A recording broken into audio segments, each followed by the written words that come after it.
Ora, muito bom dia. Obrigado aos poucos, mas bons que estão aqui.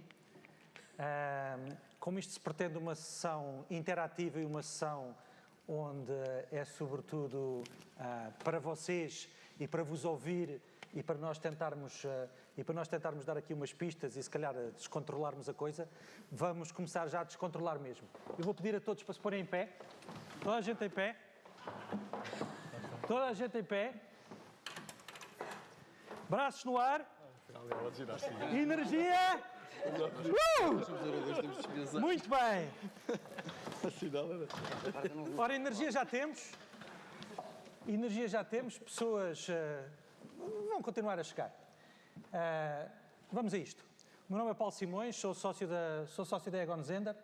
Trabalho há 17 anos nesta profissão de tentar encontrar pessoas que têm carreiras de sucesso e que gostam de ter sucesso e que gostam de motivar os outros para esse mesmo sucesso. Trouxe aqui, para estarem comigo no palco, 3 amigos, 3 profissionais de excelência neste país e que espero que sejam, sobretudo, motivadores, inspiradores para a conversa que nós vamos ter aqui na próxima hora. Vou pedir a cada um deles que se apresente brevemente, para dar uma ideia do seu percurso profissional, e depois vou passar a palavra aí, para que tenham uma ideia das vossas inquietudes, das vossas perguntas, daquilo que gostariam de saber sobre o que é isto de ter carreiras de sucesso, ou se é que existe este tema de carreiras de sucesso. Obviamente aqui com um foco neste setor das TMTs, mas sem dúvida de uma perspectiva mais geral de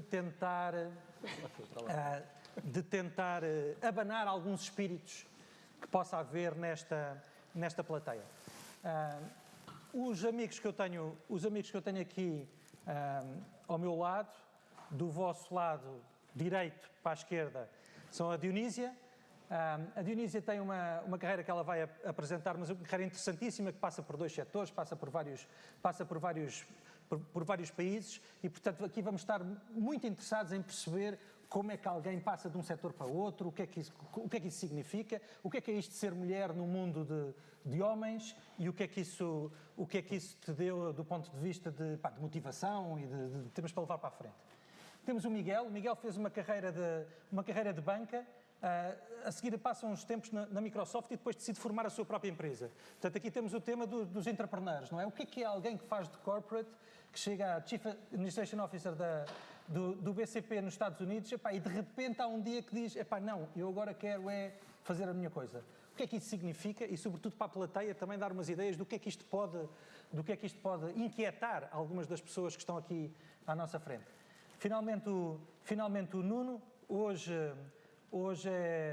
à frente da Sport TV, mas com uma carreira muito diversificada de vários setores, de várias funções. E, portanto, aqui vamos estar interessados em perceber o que é isto de começar como marketeer e depois acabar, algures, a gerir um P&L e a gerir parte da nossa felicidade, porque a Sport TV faz parte disso.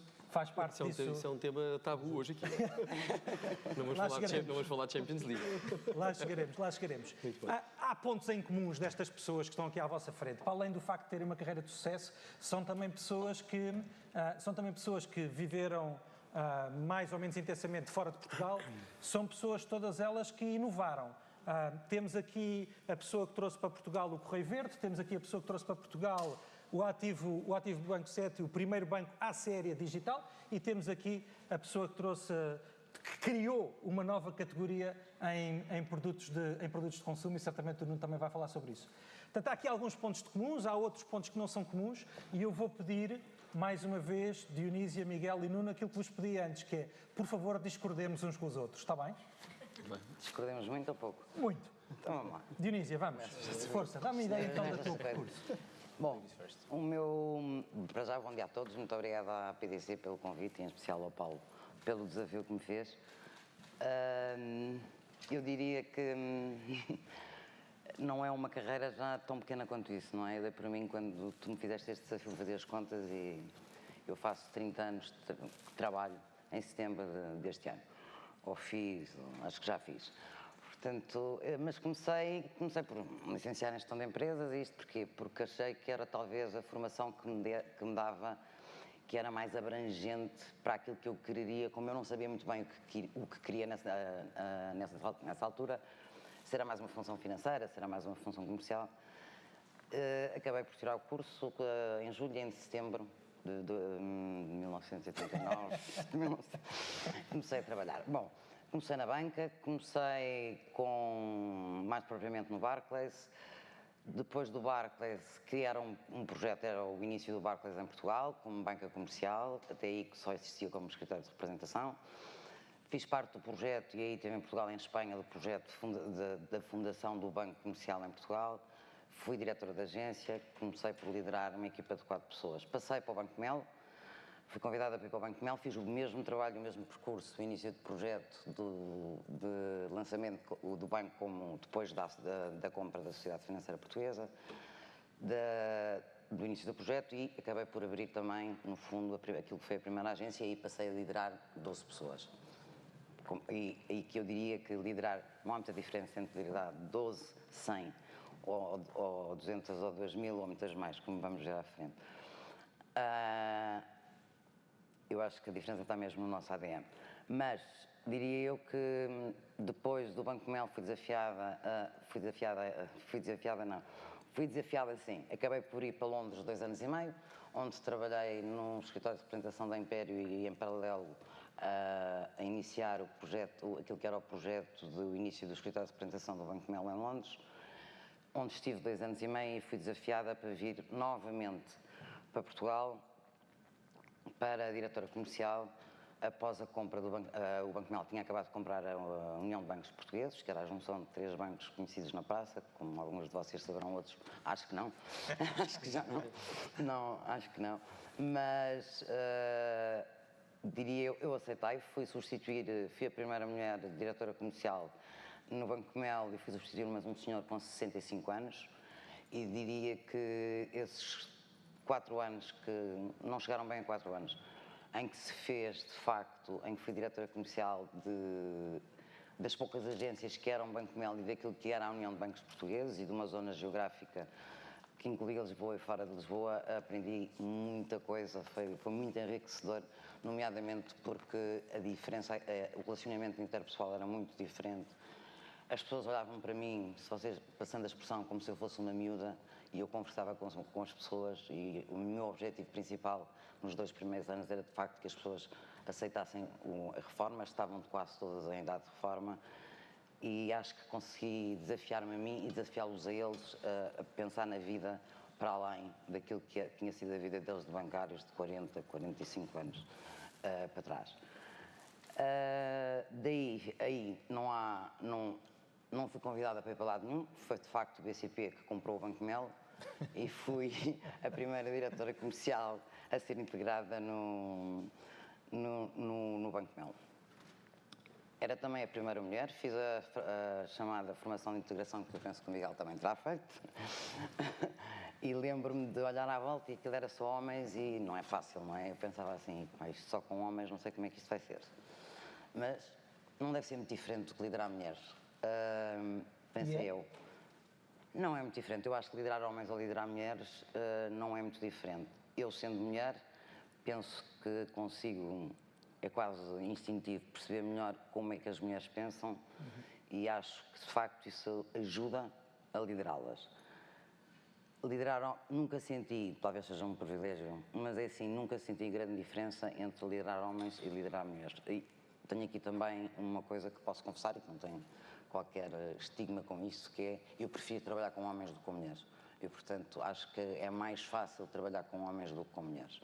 Agora, isto não é uma regra e não há regra sem exceção. Portanto, é válido para mulheres e é válido para homens, como é óbvio. Nessa passagem pelo BCP, foi aí que me apercebi o quanto é importante, de facto, aquilo a que hoje nos chamamos, e que toda a gente fala muito, da diversidade do género. Porque, de facto, nós homens e mulheres somos diferentes, e assim, aí sim há uma grande diferença. A forma de pensar, agir e até de trabalhar, provavelmente, tem muito a ver com o ADN e as qualidades intrínsecas de cada um e as competências, mas é muito enriquecedor perceber que ter equipas mistas, ter equipas de homens e de mulheres, e senti falta disso no primeiro e segundo ano que tive, de facto, no Banco Comercial Português, não é tão Banco Comercial Português, hoje Millennium BCP. Eu diria que, talvez, em meu entender, e na banca onde tive até ao final do BCP, 14 anos, foi a organização onde eu senti que, de facto, a diversidade do género poderia vir a fazer a diferença, e lembro-me perfeitamente que naquela altura, e depois de ter estado em mais do que uma das redes do BCP, já não havia tantas mulheres como homens a liderar, obviamente. Eu posso-vos dizer que comecei com 250 pessoas, várias sucursais, porque um lado era agências, do outro lado era sucursais, e na primeira vez que me sentei com eles à mesa, era tudo homens. Na segunda havia uma senhora, e quando saí penso que havia um pai 10 senhoras e 50 homens, como chefes de sucursal, como se quiserem. E eu acho que o BCP ganhou muito, de facto, com a diversidade do género.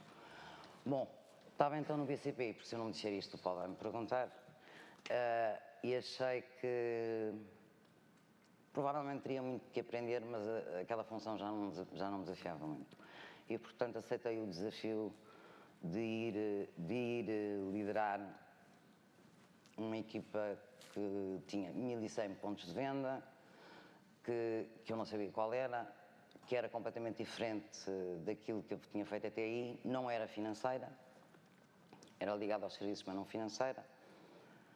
E eu, na altura, quando me abordaram da primeira vez, posso-vos dizer que fiquei um bocadinho, eu diria que não assustada, mas a pensar, será que eu não estou desafiado mais a mim própria? Porque naquela altura, com aquelas características, havia o quê? A Galp e o CTT. Eu acabei por dizer que sim, acabei por aceitar o convite que me foi feito e acabei por entrar no BCP no dia 3 de janeiro de 2003, de onde saí posteriormente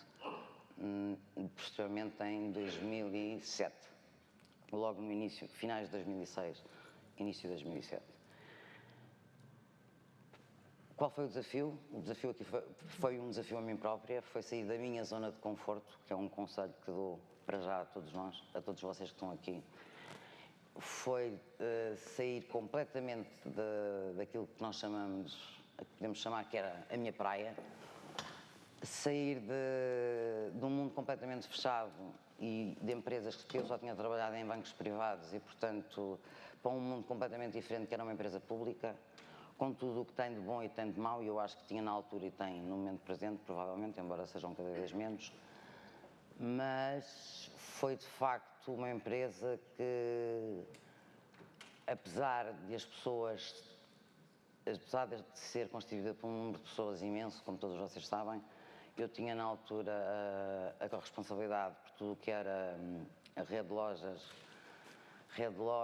pequenas empresas, médias empresas e os marketings, e foi muito assustador, se calhar um bocadinho assustador, não nego no início, quando iniciei as funções, mas depois muito enriquecedor. Há de facto pessoas que nós não somos todos iguais, como eu diria há bocado, cada um de nós tem o nosso ADN. Há pessoas que, mesmo fazendo carreira durante 20 ou 30 anos na mesma empresa, conseguem de facto não estar nem abaixo nem em cima, estão ao nível de outras que provavelmente em outras coisas terão com as vivências diferentes, terão competências um bocadinho diferentes aqui ou ali, mas são de facto válidas, como eu consegui perceber isso na primeira vez que estive no CTT. Era de facto uma empresa muito politizada, uma forma de trabalhar completamente diferente. Não foi fácil a adaptação, mas eu adaptei-me. Trabalhei, já agora posso-vos dizer, com 2 governos diferentes, com 2 conselhos de administração, e acabei por sair em 2007 por mim, porque achei que de facto o que me fez também naquela altura mudar para um setor completamente diferente e ainda por cima uma empresa pública foi o querer conhecer melhor o que era o Portugal dos nossos dias. O mundo financeiro é um mundo fechado, é um mundo em que toda a gente conhece toda a gente dentro da banca, mas que se conhece pouco do que é a economia portuguesa lá fora. E eu na altura senti essa falta. Hoje, provavelmente, com com o nível de informação que nós temos e com a internet e com tudo está à distância de um clique ou de um smartphone ou do que quisermos, é tudo muito mais fácil. Naquela altura era um mundo completamente diferente, novo, foi um desafio muito enriquecedor, principalmente do ponto de vista, foi do ponto de vista profissional, obviamente, mas foi também do ponto de vista do relacionamento interpessoal, como tinha sido, como há bocado dizia, a minha experiência quando o Banco Mel comprou a União de Bancos Portugueses, em que lidei com pessoas bastante mais velhas que eu e que nunca senti que a idade ou o facto de ser mulher fosse handicap para conseguir levar as pessoas a fazer um melhor trabalho de equipa, a levar as pessoas pelo caminho certo e a perceber que há mais vida para além da vida de trabalho no primeiro aspecto que eu falei e no CTT também o tive que fazer em algumas situações. E depois porquê a banca outra vez? E porque, apesar da experiência ter sido enriquecedora e muito engraçada, achei que era politizada demais para eu conseguir ir mais além. E depois pensei, por que não voltar à banca? E aí surgiu um convite e eu voltei. E eu voltei, de facto, à banca. Onde estive durante 3 anos. Depois tive o convite para ir fui convidada para a administradora do CTT, portanto, como sabem, ou como a maioria dos que aqui estão presentes, está aqui muita gente do CTT. Sabe, nós começámos com o primeiro mandato em que continuámos o mandato do anterior Conselho de Administração que estava em gestão, portanto, durou 1 ano e meio. Preparámos a empresa para a privatização. Tivemos um trabalho imenso, há aqui algumas pessoas na sala que me ajudaram muito nesse trabalho e nesse percurso que foi preciso fazer na preparação para o IPO.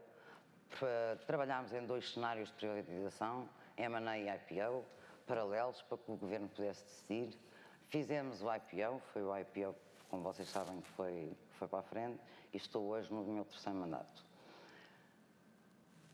Como é que é esta experiência de ser administradora do CTT? Eu sou franca, é assim, eu tinha, em relação aos meus colegas de conselho, uma vantagem acrescida, porque conhecia o CTT, estive lá alguns anos antes e com uma função completamente diferente. Tinha a vantagem de conhecer algumas pessoas e as competências que elas tinham, outras eram novas e, portanto, eu tinha que fazer o mesmo caminho que fiz atrás. Tentei escolher as pessoas certas para os lugares certos daquilo que eu conhecia na organização. Obviamente não vou esconder que ter sido administradora logo em 2012, sendo a única com conhecimento de pessoas e da organização, ainda que tenha sido uns anos atrás, ajudou um bocadinho o trabalho, que é um trabalho sério que se deve fazer, ter as pessoas certas nos lugares certos. Muito bem. Deixe-me só passar, eu acho que ajuda aqui um bocadinho, só para, não vou falar agora, porque agora, obviamente que tenho pessoas que trabalham, que tenho uma equipa que eu acho que é muito competente, que faz aquilo que pode e que não pode, e que percebe que é o trabalho em equipa, mas não pensem que é tudo flores, porque não é. Eu ainda me lembro da primeira vez que estive no CTT, em que tive que ir à Madeira falar com 90 carteiros às 6 da manhã por causa de uma greve, para lhes explicar porque é que não fazia sentido a greve. E como vocês calculam, aí era eu e os 90 carteiros, mais os chefes e o diretor da Madeira, etc., éramos cerca de 100 pessoas, eu era a única senhora, e eu lembro-me deles todos, assim, às 6h30 da manhã, andarem assim muito senhores para mim, e eu devagarinho, com um pouco à vontade, comecei a falar com eles, a tentar construir ou desconstruir as razões que levavam à greve, e de facto aquela concluí bem, quer dizer, com alguns medos, mas consegui atingir o objetivo, eles marcaram a greve. Mas não há situações fáceis nem situações difíceis. Há que ser determinado, há que não ter medo, há que arriscar, há que errar e aprender com os erros. E este é de facto aquilo que eu acho que é importante dizer-se aqui. Neste mundo hoje, acho que também é muito importante, que é um mundo completamente diferente daquele que eu comecei a falar no início. Há alguns anos de diferença, de facto a informação faz muita diferença, mas eu acho que sobretudo é muito importante nas organizações cada vez olharmos mais para fora, menos para dentro, delegar cada vez mais, responsabilizar as pessoas pela sua função e pelo aquilo que tem que fazer no seu dia-a-dia. E acho que é importante também que sejamos muito determinados nas decisões que tomamos, tendo sempre em conta que as organizações ganham muito com o trabalho em equipa, que esse trabalho em equipa, quanto mais diversidade do género tiver, mais as organizações ganham, só ficam mais enriquecidas por causa disso. E também acho que no mundo de hoje é cada vez mais importante, menos planeamento, é necessário planeamento e mais ação. E perceber que o trabalho em equipa muitas vezes vale mais do que, e agora o Paulo não vai se calhar concordar comigo, do que o investimento em recrutamento completamente especializado, que não nos permite que esse trabalho em equipa, que eu acho que é essencial nas organizações. E eu estou-vos a dizer isto que não é por estar a dizer, é porque eu sinto e acho que sem se trabalhar em equipa e sem pessoas com as mesmas motivadas, com as competências que têm que ter cada uma no seu lugar e focadas naquilo que têm que fazer, as organizações não conseguem ir mais além. Ele não discordou comigo. Não esgotes os temas. Ele não discordou comigo. Eu apontei aqui umas tantas coisas, espero que vocês também na vossa cabeça estejam a apontar aqui algumas questões que gostavam de colocar para perceber, mas depois lá mais à frente devemos de falar disto, do que é sair da zona de conforto, vamos ter de perceber o que é isto de escolher as pessoas certas para os lugares certos e que importância que isso tem para o sucesso de carreira, e também vamos ter de perceber esta coisa de aprender com os erros numa sociedade em que intrinsecamente não é anti-erro. Mas já lá vamos. Miguel. Muito bem, bom dia ou boa tarde já a todos. Eu, rapidamente, fazendo uma passagem, depois no afinal tentar resumir em 4 grandes vetores que me inspiraram. Mais pequenino, mais bem. Eu concordo que a Dionísia fez-me ficar velho, faço 30 anos para o ano faço 30 anos também, agora eu realizei isso também agora. Comecei nos seguros, comecei num grupo milénio, neste caso eu era o homem, portanto a Dionísia não estava lá, eu estava lá. Ela quando teve carteiros não achou que eram muitos homens, mas quando teve no BCP achava que eram muitos homens e eu não percebo a diferença. Eu disse. Os 50 carteiros eram todos, mas pronto. O que é que eu queria? Quer dizer, comecei com uma atividade num grupo muito dinâmico, toda a parte na Ocidental naquele tempo era a inovação, era a banca assurância, era tudo o que era novo. Foram anos fantásticos que ajudam imenso a ter uma economia efervescente, com muita velocidade a funcionar. Sempre tive muito interesse em estar, e esta se calhar é a primeira lição que partilho convosco, junto do nosso propósito. Se é clientes quando temos uma empresa comercial, se é doentes quando somos médicos, ou seja, ao escutar constantemente essa proximidade sempre deu uma garantia de que estou a fazer bem. Já no Ocidental assim o fiz, portanto uma das ensinamentos era esse. Muito atento sempre à tecnologia, foram clubes que apostaram muito na tecnologia. Na área dos seguros também participei no projeto da Médicos, que hoje ainda é uma realidade, de uma referência, o seguro direto, portanto também foi algo que sempre norteou estes meus primeiros 10 anos desta vida profissional no grupo Ocidental, o BCP. Experiência internacional, em 93 fui para a Holanda, acho que devia ser obrigatório, às vezes estamos a fuga dos talentos, eu acho que isto é tudo uma conversa, não faz sentido nenhum. O Ronaldo vai para Madrid e ficamos todos contentes, lá vai ele, vamos todos atrás dele, mas se há um talento que vai para o estrangeiro, achamos que mal está a fugir, estamos a perder talento. E criámos o Ronaldo e fizemos escolinhas para o Ronaldo, e não estamos a dizer, é o nosso investimento que se vai embora, não, é o maior embaixador que temos, o nosso talento não tem fronteiras, não tem pátria, e devemos ir para todo o lado. Eu comecei felizmente isso quando fui para a Holanda em 93, era um miúdo, e foi uma aprendizagem fantástica, recomendo a toda a gente. Agora com os programas dos Erasmus é mais fácil, mas devia ser obrigatório, inclusive na altura, na Ocidental é quase que obrigatório para passar a diretor ter tido experiência internacional, portanto acho que é uma recomendação que faço com todos. E a transformação que a Dionísia falou. Quando comprámos o BPA, estive num grupo de receber a bonança e imagino, foi uma experiência fantástica. Pessoas que às vezes, algumas até eram maltratadas profissionalmente, e reconvertê-las tem sido algo também que sempre norteou a minha carreira de transformação. 98 paro e vou para o INSEAD. Acho que nunca devemos deixar de investir na formação. Foi um privilégio estar um ano a fazer algo delicioso, que é reinventar e repensar a minha vida. Gostei imenso. Conjugação de internacional e formação. E aí é que eu percebi que, afinal, o talento, nós somos muito pequeninos. Quando vamos para uma escola internacional, espero que a Nova e as católicas também, há tanto talento e uma coisa fantástica. E é que nós percebemos que o talento junto ainda cria muito mais talento. Foi uma aprendizagem que também tive quando fiz o MBA no INSEAD. Volto. E tive, se calhar, o maior ensinamento da minha vida, e eu partilho quase com todos, os jovens e os que já estão não menos jovens. Quando volto, tinha a pensar, bem, agora vou passar para o banco. Foi a altura que eu tinha dito, vais para o INSEAD e quando voltares vais para o banco. Ia ser colega da Dionísia, agora sim, bancário e não seguro. E dizer, então, o que é que vamos fazer? O diretor de marketing da Nova Rede. Nova Rede era um banco que havia há uns anos, não sei se lembram, alguns dos mais novos. Não digas mal. Adoro a Nova Rede. Vou assistir Então pensei, vou ser diretor de marketing da Nova Rede, vou ser algo, o que é que eu vou ter aqui como diretor? Já era diretor no banco, fantástico, com carro. Não. O ideal era ser chefe de sucursal de uma Nova Rede.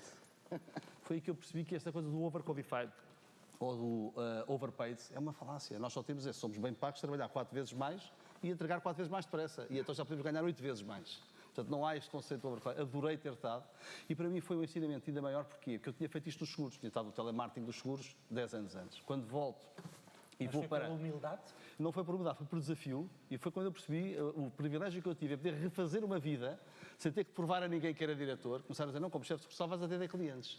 Eu chegava à noite ao jantar com os meus amigos com as mãos cheias de verdete dos caninos. O que é que tu andas a fazer? Caixa. Porquê? Faltou o caixa, tive que andar a aceitar que posta. Portanto, esse foi o ensinamento para mim dizer, porque aí sim, mais está o meu primeiro pilar, nunca perder o nosso propósito. São doentes, são seguidores, são fãs. Nós temos de estar sempre perto daquilo que nos propomos fazer, entregar e a quem servir. Portanto, essa foi outra vantagem. Depois chegou o Souto Maior, mais outro projeto de transformação. Portanto, repetir o da Bonança novamente, com tudo o que aprendi, voltar a repetir. A transformação das pessoas é um desafio fantástico, mas é uma gratificação enorme. Porque quando o fazemos bem, são os primeiros a premiar. Isso para mim foi algo que sempre me apaixonou, essa transformação das pessoas. Não reconversão. Eu não concordo nada com a conversão de há bocadinho, no tema de há bocado. Eu não posso jogar num jogador de ténis, a bola é que está a dar. Deixa lá o ténis, que agora vou-te reconverter, vais aprender a jogar ténis, vais aprender a jogar futebol. Quer dizer, eu acho que isto é reconversão, não. Nós temos que dar uma oportunidade e aí foi que sempre demos e essa foi uma aprendizagem também que tive. Volto a ir para o estrangeiro 5 anos, fui para os Estados Unidos, como disseste. Adorei. Quer dizer, mais uma vez, o ir é sempre uma vontade enorme de ir aprender, de estar lá fora e ver o que é diferente do que nós temos cá.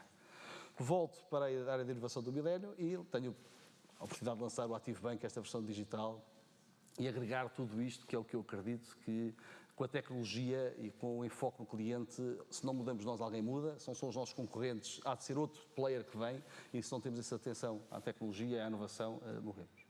Depois faltava-me alguma coisa. Isto a tecnologia, já previa, a tecnologia cada vez mais, não só em casa, mas em todo o lado, a tecnologia está a mudar as nossas vidas e aceitei o convite da Microsoft, que também se estava a transformar. A Microsoft, eu fui para a Microsoft e ainda não havia cloud, não é? E eles, portanto, a Microsoft hoje em dia é um campeão e foram desafiar alguém que levasse para lá aquele código, não sei muito, tem alguns selects, alguns comandos para aquilo que eu preciso, mas eles precisavam do bancarês. Porque a Microsoft já não vendia o IT e ia vender ao CMO, ia vender ao CFO, olha, isto agora é mais barato, mas não percebo nada de IT, mas é mais barato, ia vender ao Risk Off, então foram-me desafiar para levar o meu bancarês para falar com os novos clientes da Microsoft. Lá está outra vez o foco do cliente. E adorei, porque deu-me a oportunidade de ir aprofundar mais os meus conhecimentos em termos de tecnologia, as potencialidades, as capacidades de o fazer e aportar uma conversa que eles não sabiam, que eles iam falar com o CFO ou iam falar com o Risk Office e não sabiam, com o Compliance Office. E não sabiam.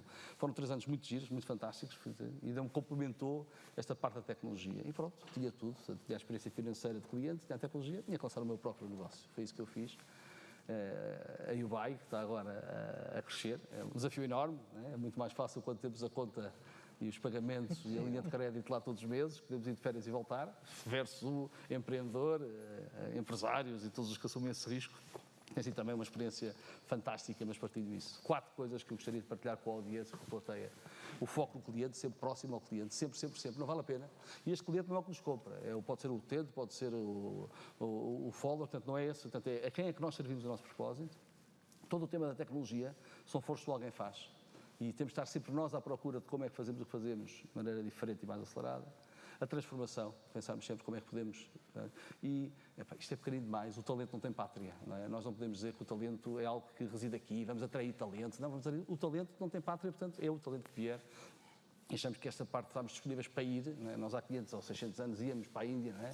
E volta daqui a 3 anos, íamos descobrir o mundo. E agora estamos aqui preocupados, vamos todos embora. Quando os imigrantes vão para a França, os operários, não nos preocupámos com isso, que era uma imigração barata. Agora, quando é talento, eu acho que esse aqui é o erro, esta falácia de nós não criarmos as nossas carreiras com... O mundo é global, estamos aqui todos perto e todos... Muito bem. Deixa-me...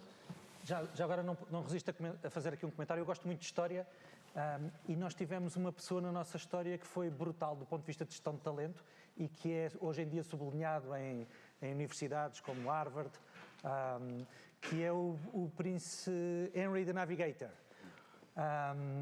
Então o nosso príncipe o nosso príncipe foi a primeira pessoa, há 500 anos atrás, que trouxe pessoas de várias religiões diferentes e de vários continentes e países diferentes para trazer o saber todo num só sítio.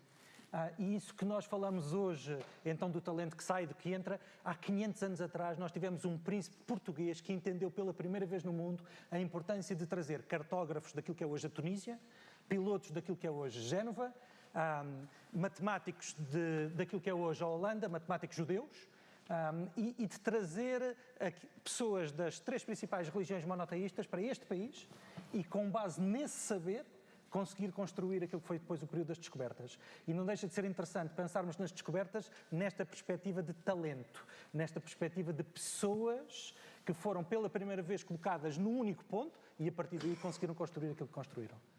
Desculpa, Miguel, não pude resistir. Nuno, Então, essencial. Então, eu supostamente por cronómetro tenho 1 minuto e 29 segundos. Tens 1 minuto e 29 segundos. Basicamente, o que o Paulo nos disse foi, o briefing era metade para vocês, metade para nós, e portanto haver interação com a plateia, e como eles consumiram os 30 minutos todos, eu vou tentar ser muito breve e trabalhar em equipa para corrigir aqui o legacy que os meus colegas extraordinários me deixaram.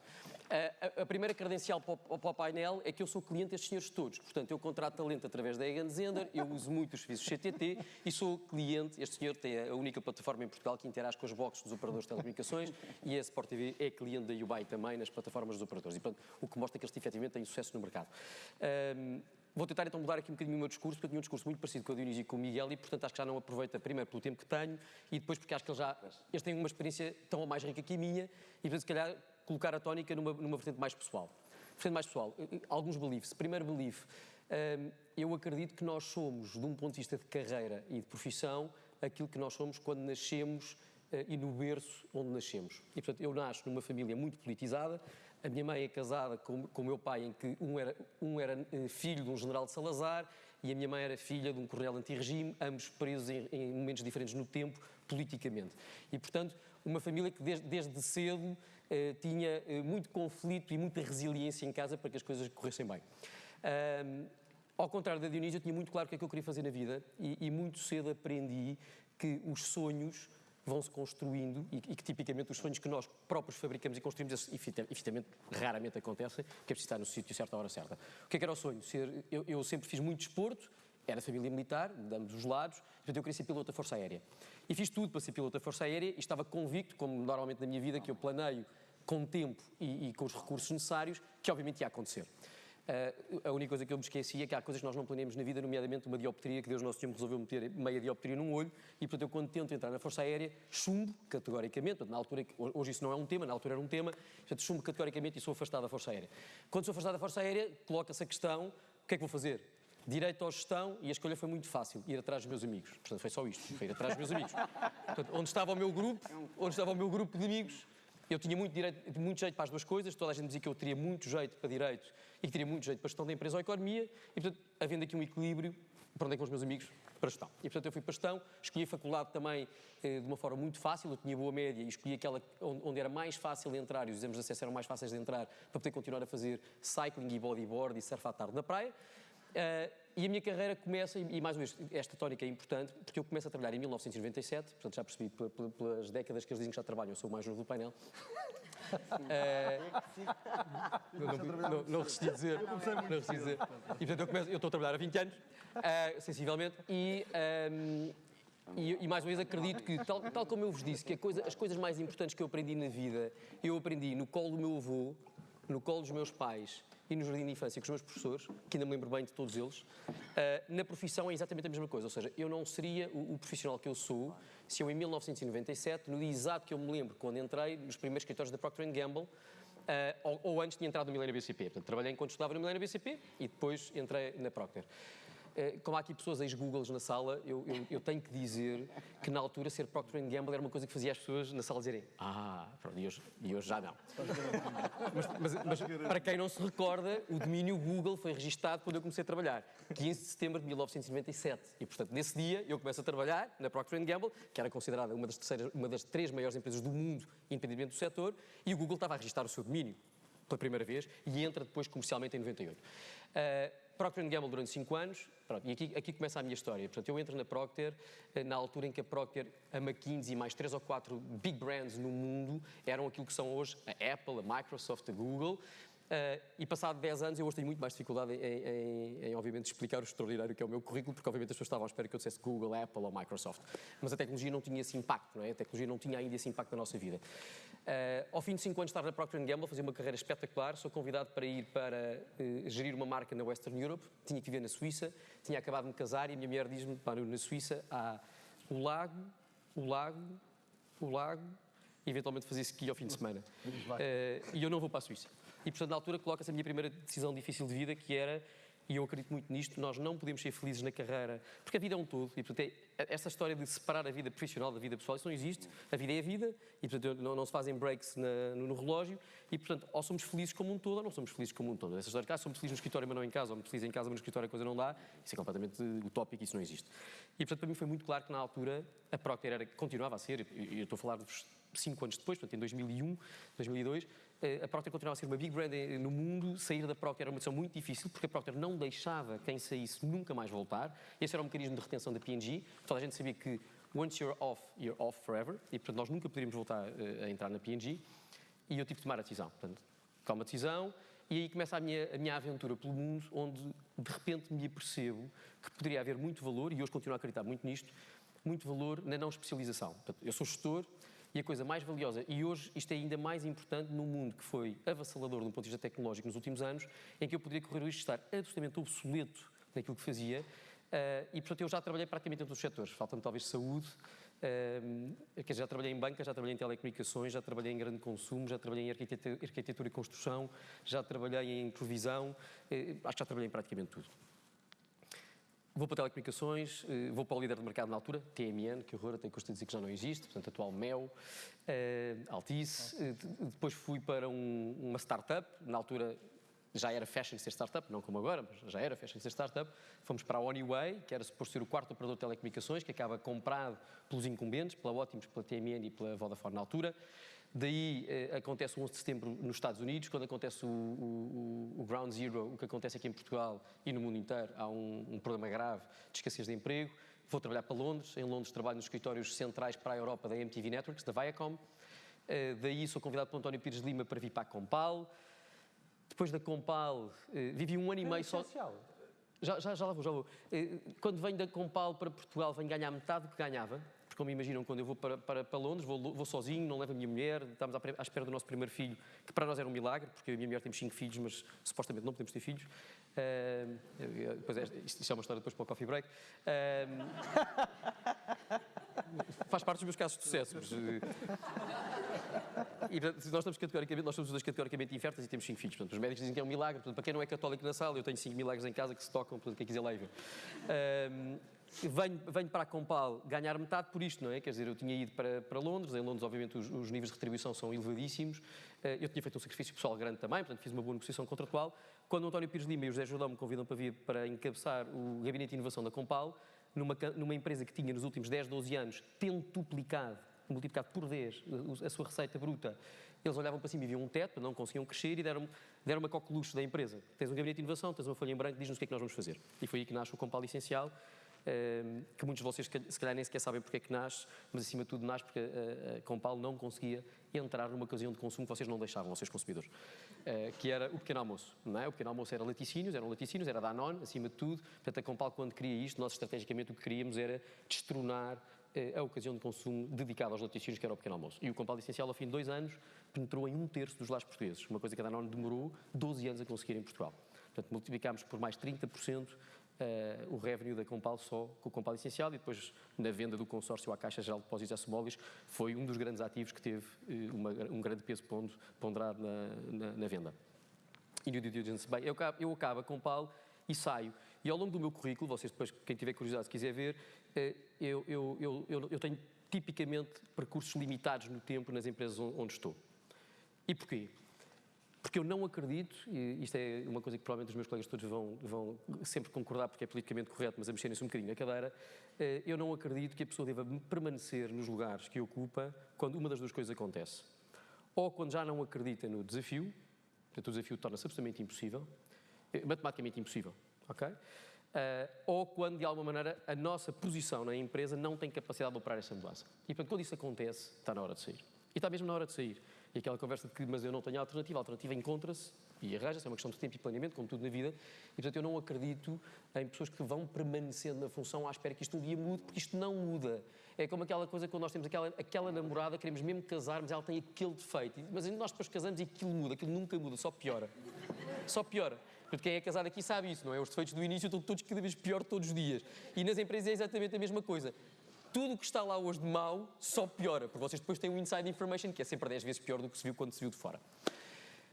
E sai da Compal precisamente por isso. Entra o consórcio Small e as caixas de alto depósitos, um cenário desconhecido. O António Pires de Lima estava de missionário e foi quem me tinha convidado para ir para lá. E eu não acreditava no plano médio prazo da Compal para os outros 5, 10 anos.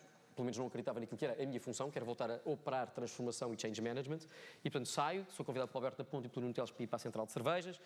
Vou para a Central de Cervejas, achava eu operar a mudança, e acontece outra vez uma mudança extraordinária. Nós passamos a marca Sagres em Portugal de 32% para 48% de cota em 4 anos e meio.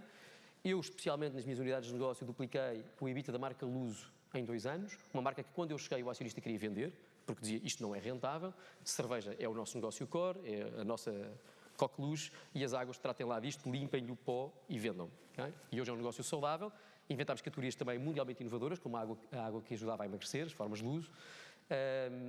Estou 5 anos na Central de Cervejas, outra vez saio. Porquê que saio?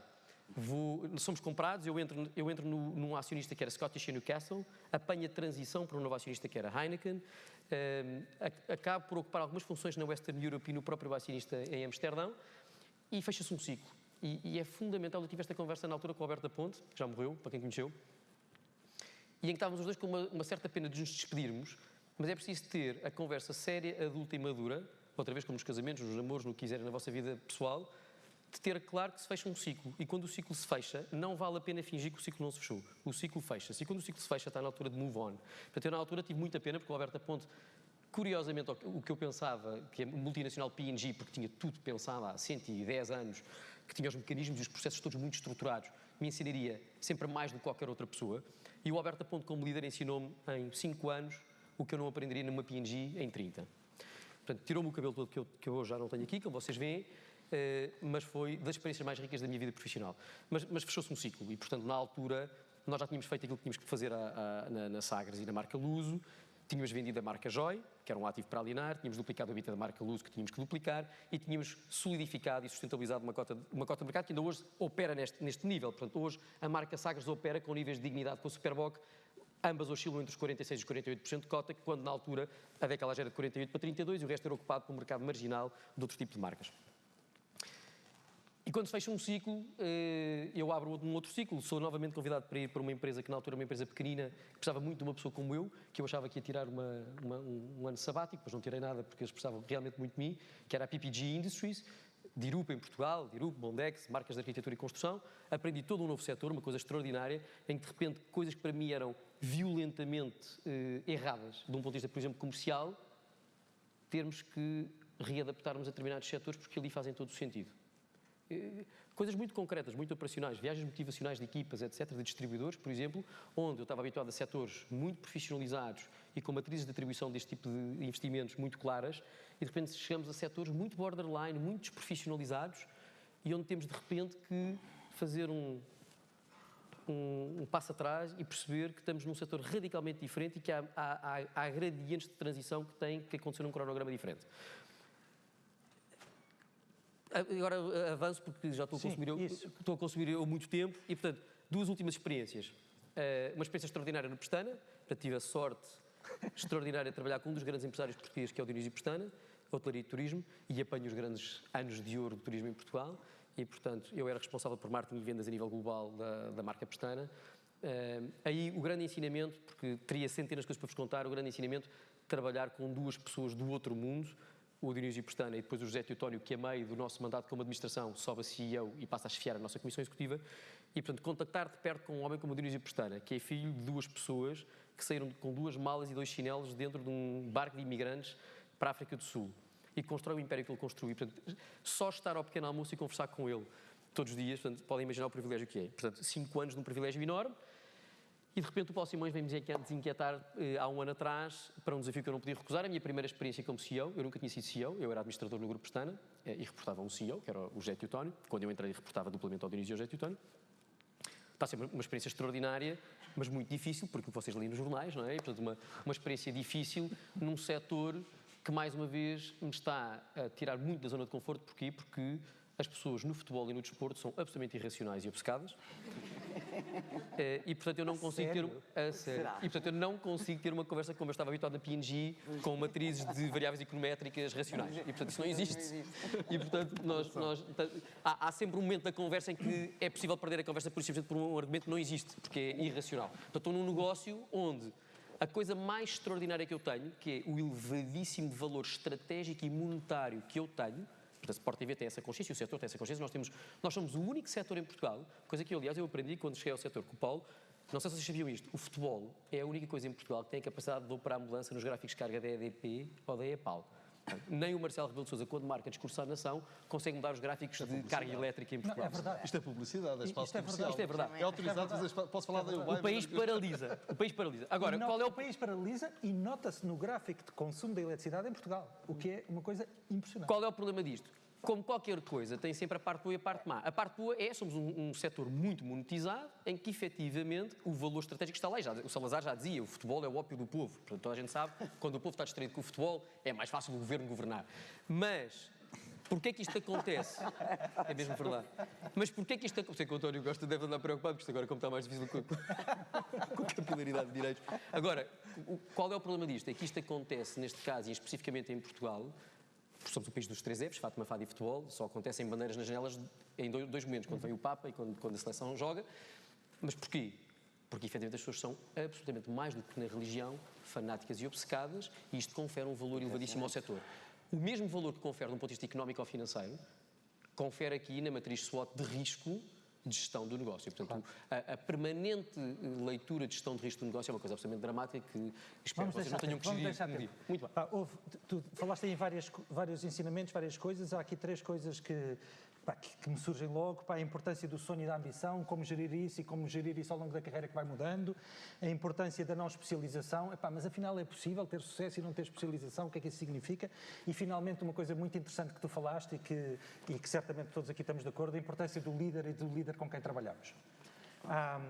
Mas não é a altura de eu fazer perguntas, é a altura de vocês fazerem perguntas, de vocês manifestarem as suas inquietudes e, portanto, já temos uma. Força! Obrigado. Não vou deixar de notar assim os 3 formados em gestão. Eu sou engenheiro. Não, engenheiro, aqui outro engenheiro. Obrigado.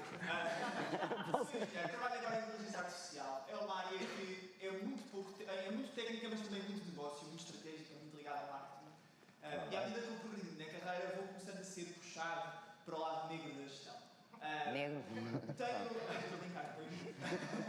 Tenho ouvido muitas pessoas a recomendarem que vá fazer formação em gestão para aprender, nomeadamente MBAs. Também já ouvi chamar aos MBAs o campo de férias dos executivos. Ver, conhecer, beber cervejas e comer. O que vos queria perguntar é, para alguém que de facto acha que esta é uma área em que eu estou, estratégica e que vai definir negócio, e por isso quer estar envolvido em gestão, faz sentido formação de executivos, um MBA, uma coisa equivalente, ou mais vale tirar umas leões e experimentar mudar de setor, mudar de área, outra coisa qualquer? Muito bem, muito obrigado. Vamos recolher aqui 3 perguntas. Uma já temos aqui. Mais perguntas?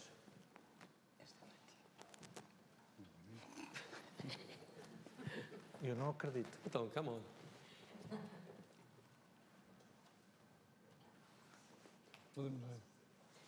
Muito bem, muito obrigado. Eu gostava de... Portanto, achei curioso ter referido, Dionísia, que é difícil, é mais fácil gerir homem do que mulheres. Eu acho isso interessante, esse comentário. Também concordo um pouco com ele, da minha experiência, mas gostava que falasse um pouco sobre isso. Acho que é importante falar sobre isso.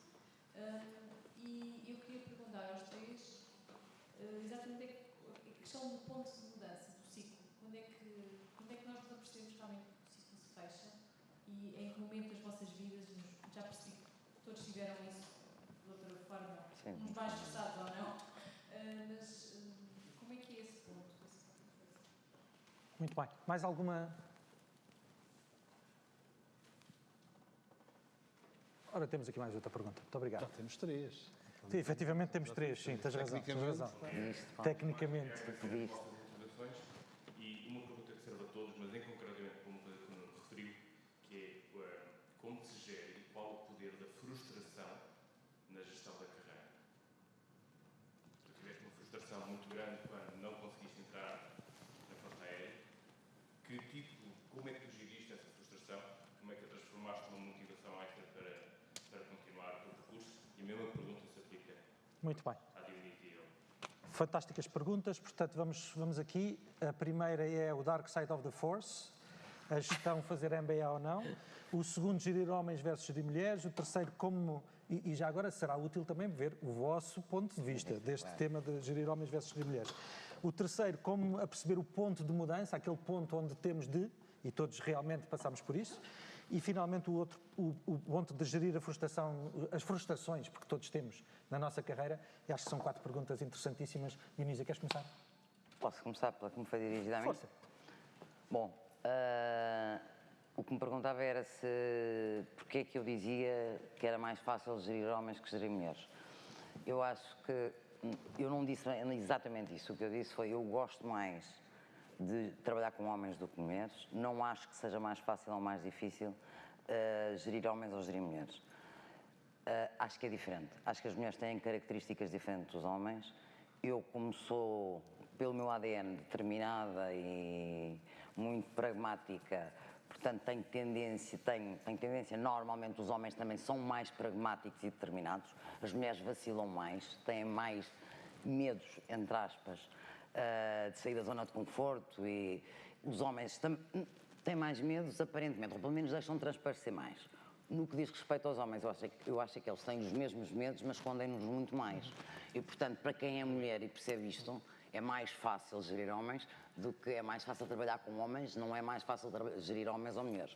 E acho que é completamente, acho que é igual. Depende muito da equipa que se tem, porque pode ser uma equipa de mulheres ou uma equipa de homens que, em termos das suas características pessoais, até podem ser muito idênticas, não é? Lidarem mal com o sair da zona de conforto, lidarem mal com o novo, lidarem mal com o que tem que fazer diferente, lidarem mal com o futuro, olhar muito para dentro e pouco para fora, que é tudo aquilo, são todos os ingredientes que nós precisamos fazer para fazer bem no dia-a-dia, pelo menos o mínimo, não é? E sem ser assim não se consegue ir mais além, mas eu isso acho que é em homens e em mulheres. Eu prefiro trabalhar com homens, mas volto a dizer, acho que quer homens, quer mulheres, podem ser equipas completamente... Mantemos então nessa linha. Como é que é, Nuno e Miguel? É diferente, e quando estiveram no Reino Unido, nos Estados Unidos, há realmente diferenças culturais aqui que também são relevantes nesta questão de diversidade? É claro que sim, é categoricamente diferente. Eu acho que por acaso eu discordo da Inês, eu acho que é categoricamente diferente. Eu acho que é muito diferente gerir homens e mulheres, muito diferente mesmo. Eu, curiosamente, gosto muito de trabalhar com mulheres, mas porque eu tive a sorte, eu tive sempre empresas muito inclusivas. Portanto, por exemplo, na P&G, era uma empresa norte-americana com uma cultura muito aberta e, portanto, não havia nunca esta coisa, tem que haver cotas ou o que fosse. Quer dizer, as mulheres com a meritocracia subiam efetivamente, os rácios de progressão de carreira eram públicos, as curvas de progressão de carreira são públicas e as pessoas sabem, quando há performance, onde é que está o seu grau de progressão. Portanto, a mulher chega ou não chega ao bordo. Mas eu não falei em cotas. Não, eu sei que não. Eu sou adepta do sistema e sou defensora da meritocracia. Não, eu também. Eu não estava a referir-me ao teu discurso. Eu estava só a contextualizar porque é que, para mim, eu sou muito aberto ao tema das mulheres, porque eu nunca senti, num ambiente profissional, nas empresas, eu sinto na sociedade, mas nas empresas onde eu trabalhei, eu nunca senti esta diferença, porque eu sempre trabalhei em sítios onde as mulheres, por meritocracia, chegavam lá. Portanto, houvesse ou não houvesse cotas, elas chegavam lá. É muito diferente, e eu, como tive a sorte de trabalhar com muitas mulheres muito brilhantes, e ainda hoje trabalho com algumas, eu tenho tendência para dizer que as mulheres, quando são brilhantes, tipicamente são mais brilhantes que os homens.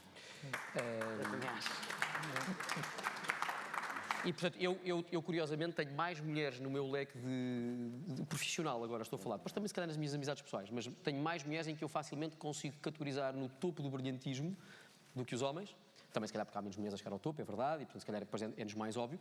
Acho que de um ponto de vista de gestão, por isto até que a Dionísia diz, porque eu depois vou usar um bocadinho do que ela diz para discordar, porque eu concordo com a parte que ela diz, que é, precisamente porque somos muito diferentes. As mulheres têm uma insegurança, se calhar, diferente, e a forma como exprimem, o grau de assertividade, a forma como os homens têm uma incapacidade, por falta de consentimento social, de mostrar frustrações e medos. Exatamente. Efetivamente, é muito mais fácil gerir quem aparentemente depois mostra tudo à nossa frente. E portanto, eu até, por essa razão, acho que as mulheres são mais fáceis, porque as mulheres tipicamente, nesta componente da gestão da liderança e do soft skilling, eu diria que são mais fáceis de gerir. Miguel. Eu concordo e até te digo que, partilho convosco, eu prefiro delegar a uma mulher do que a um homem. Porquê? Porque acho que fica entregue, a mulher cumpre. A mulher é muito mais apta a ter horários e ter calendários do que o homem. Claramente. E já geri mais homens que mulheres, porque é assim o footprint. Mas sinto muito mais confiante quando delega uma mulher, e por exemplo nos Estados Unidos tinha uma equipa de 4 mulheres diretoras a reportar a mim, que aquilo era um relógio. Eu adorava, porque deliciava-me com a execução. Portanto, eu acho que não há homem e mulher, portanto há disciplina, há delegação, há responsabilização, há rigor. E entregar, portanto, essa acha que é... Muito bem. Vamos já a outra... Salto já para o do MBA? Salta, força. Olha, os tempos mudaram. Em 98, se calhar, quando eu fiz o meu MBA, não tínhamos o acesso à informação que temos hoje, não tínhamos esta capacidade. Eu quero não é fazer o MBA, temos de nos manter curiosos até morrer. Isso é que é a principal mensagem. Hoje em dia, quer dizer, uma pessoa vai ao Google, vai perguntas a qualquer lado, antes não se perguntava. Mas há uma coisa que não consegues, que é arranjarmos temas e tempo, essa é a coisa mais importante, que nós, quando não temos esta obrigação de fazer o curso de executivos, esquecemos. Faça amanhã. Portanto, esta disciplina é uma coisa importantíssima. O estar a 100%, eu fui para o ensaiado, comia, dormia, ia à piscina, corria, porque estava lá. Portanto, e tu vives um foco, uma dedicação que nunca tiveste na universidade. Na universidade nós estávamos a despachar. Nunca mais acaba o curso, eu quero despachar. Já estou farto destas cadeiras ali, não estás-te a deliciar com alimentar a tua curiosidade de uma forma totalmente diferente. Portanto, essa é uma parte importante e o network é importante. Eu tinha um colega meu que era de poesia, que foi diretor de Coca-Cola na China, um inglês, que estava a fazer um MBA porque queria mudar de vida, estava farto, queria fazer outra coisa. Mas este ponto que o Miguel acrescenta aqui é um ponto que é importante para nós, quer que tenhamos 20, 30, 40, 50 anos, que é esta curiosidade constante e a curiosidade sobre nós próprios. Eu entrevistei a semana passada um executivo de topo muito conhecido em Portugal que fez recentemente o Advanced Management Program nos Estados Unidos e dizia ele, eu cheguei lá e julgava que ia aprender com os meus colegas e por aí fora. Aquilo que foi mais importante para mim foi os mais de 50% de tempo que o Advanced Management Program de Harvard dedica sobre mim próprio. Foi conhecer-me a mim, foi ganhar os 360 e perceber realmente como é que as pessoas à minha volta me veem. E essa introspeção muito forte, hoje em dia, é absolutamente essencial para o desenvolvimento de uma carreira. Para vocês terem uma ideia, dentro da Egon Zehnder, nós acreditamos que a curiosidade e a curiosidade sobre nós próprios é o principal indicador da progressão de potencial de uma carreira em todo o mundo. Deixa-me continuar no MBA, porque eu acho que eu para mim, eu não tenho MBA, e sempre olhei para o MBA como um trinómio que depois passou um binómio. O trinómio era, dizia o Miguel, portanto, primeiro, no passado, acesso a conhecimento que não existia, depois o Google veio lixar disto tudo, como ele sabe, não é? Este senhor que está aqui sentado, que é um ex-Google.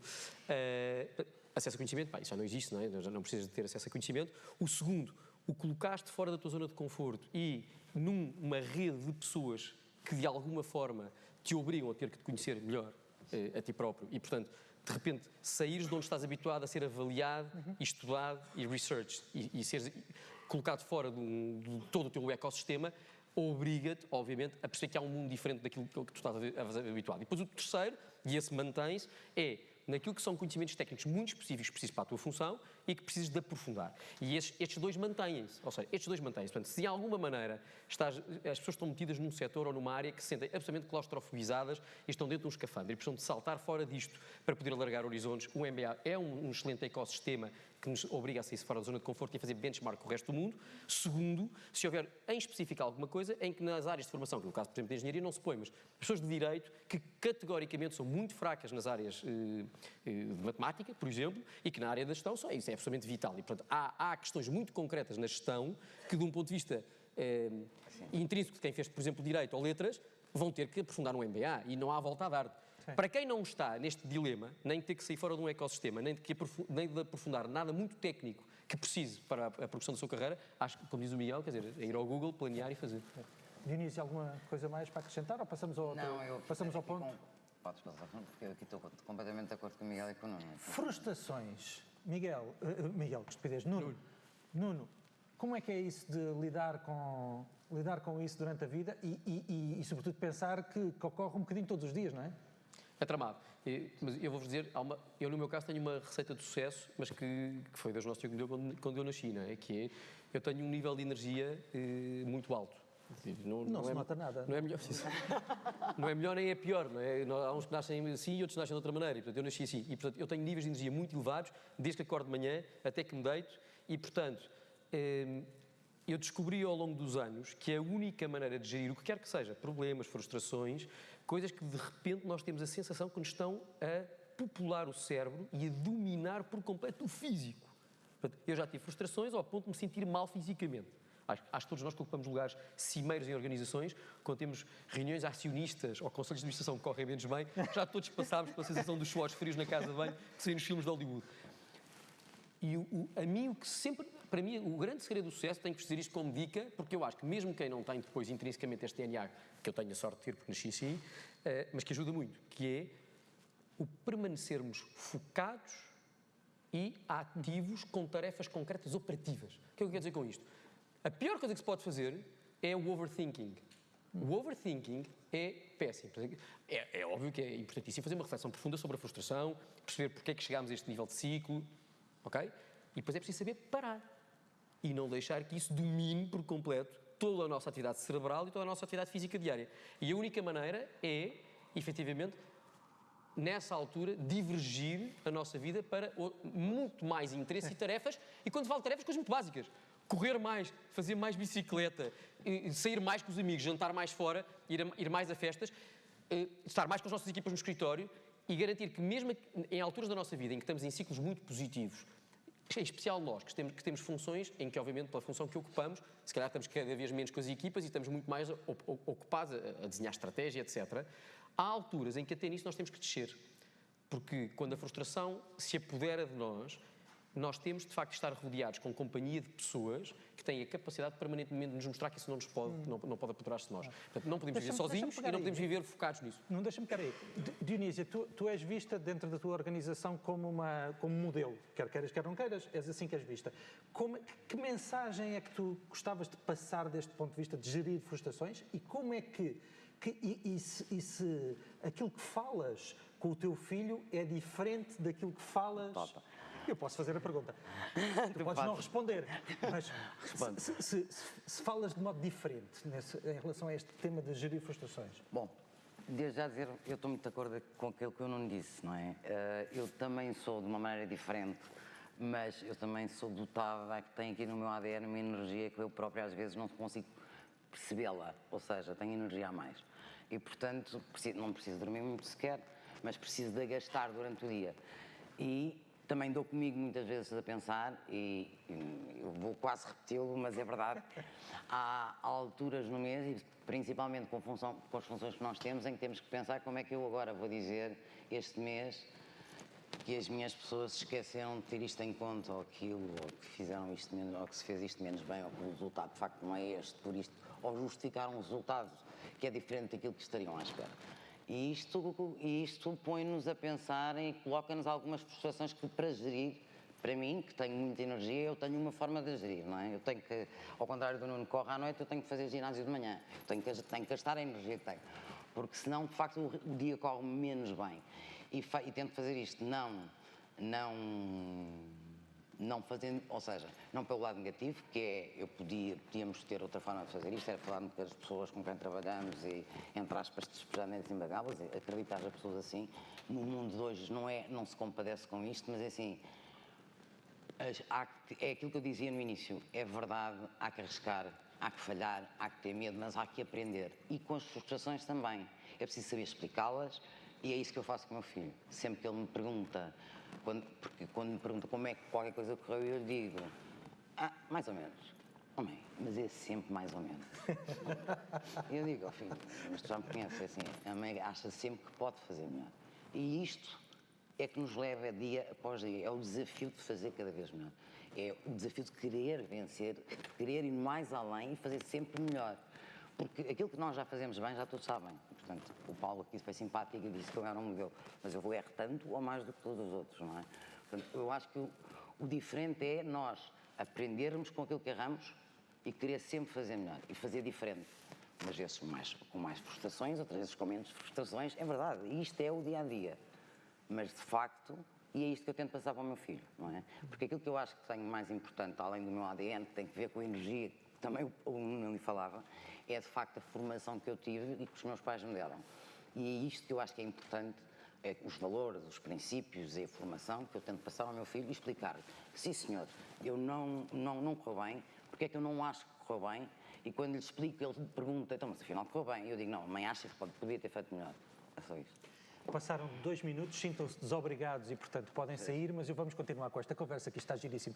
Miguel. Olha, eu estou mais ou menos no meio. Eu, quando não corro à noite porque tenho um jantar ou uma coisa, tenho que levantar de manhã e vou correr de manhã. Mas todos os dias tenho que fazer desporto, portanto, é um bocado que é isto. Não é? Nós temos que nos autodesafiar, temos que estabelecer objetivos e viciar em concretizar. Acho que a frustração é viciar em concretizar. Eu acho que se tem que correr 6 km, tenho que correr 6 km e meto na cabeça, depois tenho que correr 8, até acho que é. Ou seja, temos sempre que contrapor. A energia também é um fator que realmente temos que sempre encontrar.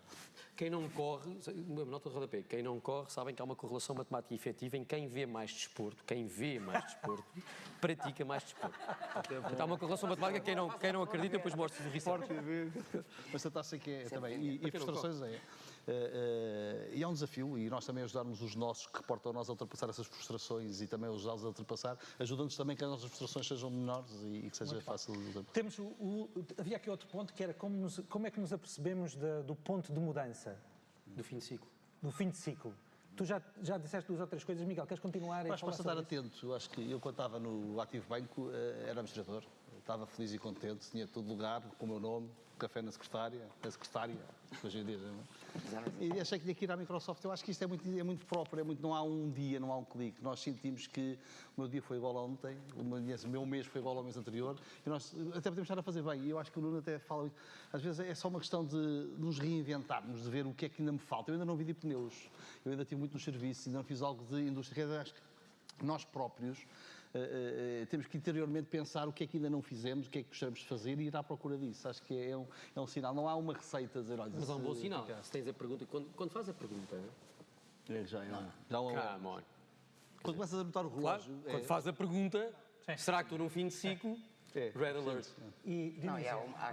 Eu acho que há aqui outro sintoma, que é quando nós, pelo menos no meu caso, quando eu começo a sentir que já não aporto valor, já não aprendo eu própria, e quando eu deixo de aprender, eu começo-me a desmotivar. E, portanto, mas há aqui um ponto comum. Eu tinha um sinal, quando eu vi o relógio 6 horas e não era cara, e nós meus filhos dizer, então a que hora chega? Eu, o que é que se passa? Essa pode ser um bom sinal.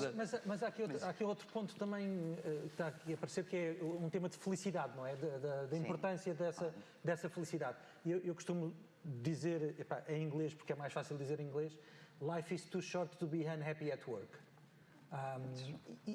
E é isso. A vida é muito breve. A minha vida é muito breve. Só para dar uma história contigo. Uma vez ia para o banco e estávamos com um projeto com consultores de fora e aflito, 7 da manhã, lá eu, todo contente, e a passar em Alvalade e atropelando um tipo que às 7 da manhã, eu não vi. Ele, onde é que estava a correr, certamente. Vais para o trabalho, porque é que vais com pressa? Eu fiquei tão contente. São 7h30, eu vou feliz. O tipo estava, para que é que vais a correr? Tens tanto tempo para chegar lá. Eu disse, estou tão feliz. Eu vou a caminho, tenho uma coisa que está à minha espera para eu fazer isso. Deliciou-me, esse foi um momento uau para mim, dizer assim, eu estou bem aqui neste sítio, estou bem a fazer isto. Quando perco esse brilho da segunda-feira, e amanhã, segunda-feira, também tenho uma vantagem que eu tenho também um filho elétrico lá em casa. Ao domingo à noite é graças a Deus que eu vou para o escritório amanhã, que é para descansar. Mas esse também me ajuda, ele é pior. Mas eu acho que é isso, é quando nós de manhã nos custa levantar, é um momento de acorda para a vida. É um sinal. Acorda para a vida. Muito bem, por falar em sinal, aquele sinal continua a pescar ali. 5 minutos. Muito obrigado. Muito obrigado. Acho que foi uma conversa, pelo menos eu diverti-me imenso e espero que vocês também se tenham divertido e espero, sobretudo, que vocês também se tenham divertido. Obrigado.